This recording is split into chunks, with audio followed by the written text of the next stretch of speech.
सरकारी शाळेसंदर्भातच्या परीक्षेबाबत सरकारने जे परिपत्रक काढले त्याबाबत काय आपली भूमिका आहे? तर मी मुळातच शिक्षक होतो, शिक्षण क्षेत्रातला थोडा बऱ्यापैकी अनुभव असल्याने याचं स्पष्टीकरण मी या ठिकाणी देतोय।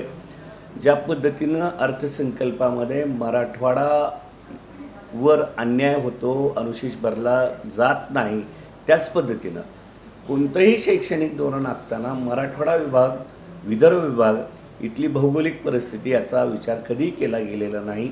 आत्ता एक परवा शासन निर्णय झालेला आहे किंवा परिपत्रक काढण्यात आलेलं आहे की 1ली ते 8वीच्या परीक्षा ह्या 22 एप्रिलच्या नंतर घेण्यात याव्या, म्हणजे 4-5 दिवसात संपाव्यात आणि तिथून 3-4 दिवसात निकाल लावा।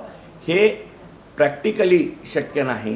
कुठंतरी वातानुकूलित कार्यालयात बसायचं आणि ते निर्णय मराठवाड्याचा आणि इथल्या विदर्भाच्या उन्हाचा विचार करायचा नाही, इथल्या भौगोलिक परिस्थितीचा विचार करायचा नाही आणि निर्णय तो आमच्यावर थोपवायचा। संघटनांचा विरोध झाला की शिक्षक विरोध करतात असं म्हणायचं, हे शासनानं थांबवलं पाहिजे।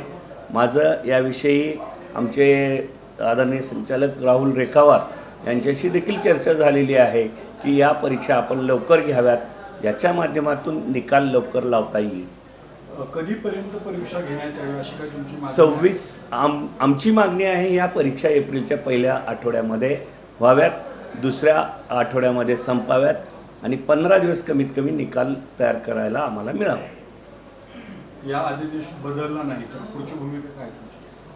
आता सध्या संघटनेच्या माध्यमातून याला खूप मोठा विरोध होतोय। आम्ही एक शिक्षकांचे प्रतिनिधी म्हणून याला विरोध करणार आहोत। सन्माननीय शिक्षण मंत्री जे आहेत दादा भुसे अभ्यासू आहेत, त्यांनाही आपण या गोष्टीची जाणीव करून देणार आहोत। एबीपी माझा, उघडा डोळे बघा नीट।